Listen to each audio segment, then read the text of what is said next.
Asalaamu calaykum waraxmatullaahi wabarakaatu. Kusoo dhawaada daawadayaal channelkeena African Somali Media. Waxaynu jaleeci doonaa mase midaysan doonaa barnaamij ku saabsan taariikhda Soomaaliya iyo gumaystayaashii soo maray ee reer galbeedka guud ahaan gacanta ku hayay Geeska Afrika. Waxaana idiin soo jeedin doonaa anigoo ah Xasan Maxamed Xasan Daawashaabo. Dhulka dadka Soomaaliyeed intiisa badan oo aan cidna sheegan, gaar ahaan oo mani aha, wuxuu kumanaan sano u dhowaa ilbaxnimo iyo ganacsi caalami ah.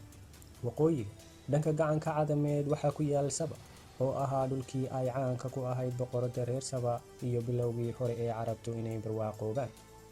Dhanka galbeedka waxaa ka xigay Itoobiya, halkaasoo boqortooyadii Axolotl la aasaasay qarnigii 5aad ee dhalashadii Ciise Koor.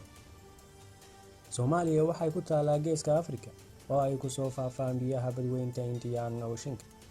Dekedaha Soomaaliya waa dekado dabiici ah oo ay ganacsatadu ka shiraacdaan ama ka soo degaan dhinacyo kala duwan sida India. Haddaba xeebta Soomaaliya waxaa aad u soo booqan jiray shisheeyaha, gaar ahaan Carabta iyo Beershi, laakiin guud ahaan gudihiisa waxaa gacanta ku hayay dad Soomaaliyeed oo aan arrimahooda la faragelin. Tartamayaasha gumaystaha ee Geeska Afrika, gaar ahaan Soomaaliya, wuxuu soo degay 1839 ilaa 1897. danta reer Yurub ay ka leedahay Soomaaliya waxay si toosa u soo ifbaxday wixii ka dambeeyay 1839 markii Ingiriisku bilaabay inuu adeegsado dekada Cadan oo ku taalla xeebta koonfureed ee Carabta, halkaasoo ah xarun ay ku xirmaan maraakiibta ku sii jeeda India.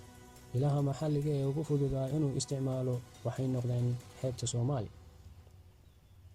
Faransiiska iyo Talyaaniga oo u baahnaa xarumo isku mid ah oo loogu talagalay maraakiibtooda ayaa saldhigyo ka samaystay gobollada waqooyiga ee Soomaaliya. Faransiisku wuxuu horumariyay Jabuuti, Talyaanigu waxoogaa ayuu ka durugsanaa dhinaca iyo xeebta Aseeg ee Eritrea. Markii uu bilaabmay tartankii Yurub ee Afrika 1880, haddaba waa kuwan saddexda quwadood ee ku loolamaya dhulka Soomaaliya: Talyaaniga, Ingiriiska iyo Faransiiska. Muddo yar kadib waxaa ku soo biiray nin afraad oo la tartamay, waxayna noqotay Itoobiya, halkaasoo boqortooyadii Itoobiya ee Menelik uu noqdo boqortooyo aad u ballaaran oo ka jirta Geeska Afrika. 1889 Faransiiska iyo Ingiriiska kadib halista ah in iska hor imaad hubaysan dhaco, waxay ku heshiiyeen 1888 khadka soodinta u dhaxaysa Soomaaliyadooda yar ee xeebta, taasoo ula jeedan Jabuuti, halkaasuu Faransiisku lahaa. Haddaba si rasmi ah Jabuuti waxaa loogu yaqaanaa Côte Française des Somalies, oo micnaheedu tahay xeebta Faransiiska ee Soomaalida, oo inta badan loogu yeero Franche Somalia. Tani waxay weli ka turjumaysaa gumaysi Faransiis ah inuu haysto dhul Soomaaliyeed ilaa ay ka madax bannaanaato Jamhuuriyadda Jabuuti 1977. Saamaynta Ingiriisku ku leeyahay aagga xeebta ku xeeran tahay ee Seylac iyo Berbera waxaa la qaabeeyey intii lagu jiray 1880 heshiis saddexaana ahaa oo loogu ballan qaaday badbaado hogaamiyeyaasha qabaa'ilka kala duwan ee Soomaalida ahaa. Gobolka Waqooyi wuxuu noqday maxmiyad hoos tagta Ingiriiska oo loogu yeero British Somaliland. Inkastoo Faransiiska iyo Ingiriisku ay sidaas ku heleen gacan ku haynta laba xeebood oo qiimo leh oo ah mid muhiimad weyn u leh ganacsiga la furay ee kanaalka Suez, haddana qaybta ugu weyn ee Soomaaliya waxaa ku muransanaa Talyaaniga iyo Itoobiya. Talyaanigu wuxuu hirgeliyay xeebta dhanka bari. Shirkado Talyaani ahaa oo heshiisyo la galay qaybo ka mid ah xeebaha British Somaliland, halkaasoo mulkiiluhu ahaa Sultan Zanzibar. Talyaanigu wuxuu oggolaaday dhinacyo saameyn leh si nabadgelyo ah. Ingiriisku sanadkii 1884 isagoo oo dhigay xadka u dhexeeya British Somaliland iyo Italian Somali, dhanka galbeed ee Italian Somali, wuxuu ka samaystay magaalo uu ugu magac daray Bandar Qasim oo maanta loo yaqaano Boosaaso, ismaamul goboleedka Puntland. Markii ugu horreysay Talyaanigu soo aga dhigto Boosaaso oo la odhan jiray Bandar Qasim, wuxuu sidoo kale heshiisyo la galay boqorkii Itoobiya, gaar ahaan heshiiskii Ujalli Treaty ee 1889 ee ku saabsanaa Eritrea.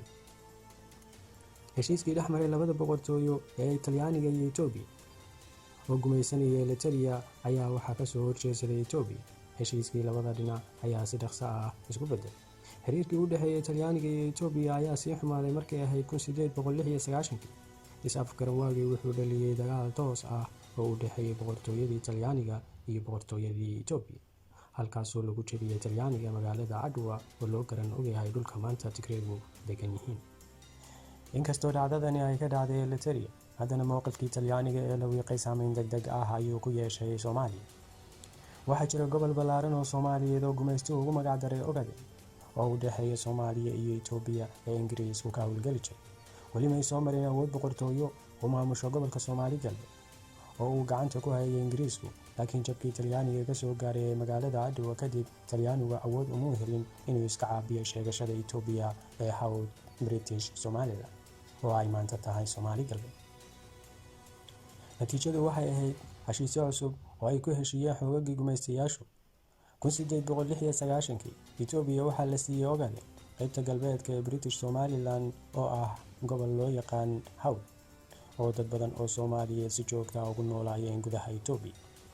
dhulka Itoobiya lagu wareejiyey inuu haysto ee hawd British Somaliland oo ah Soomaali galbeed, kaas oo ahaa tanaasul gumaysti oo uu ku wareejiyey gumaystuhu Itoobiya 1920, markaasoo Talyaanigu ka cadhaysnaa awoodoodii oo la wiiqay jabkii ka soo gaaray Itoobiya. dhacdooyinkii ugu yaabka badnaa waxay ka dhaceen British Somaliland, dhanka waqooyi ee Somaliland, halkaasoo kacdoonkii uu hogaaminayay Maxamed ibnu Cabdilaahi Xasan oo Ingiriisku u yaqaanay waagaas Mad Mullah, oo aan Soomaali ahaan u naqaano Sayid Maxamed Cabdilla Xasan, ay ku qaadatay inay xakameeyaan 20 sano. daawadayaal, intaan ku kulmi doono barnaamijkan qaybtiisa labaad, waxaan idinkaga tegaynaa nabadgelyo. waxaan naga xasuusinaa haddaad nala joogtay ood ku mahadsantahay, haddaad nagu cusub tahayna nagu soo biir oo fadlan soo booqo channelkeena African Somali Media. mahadsanid.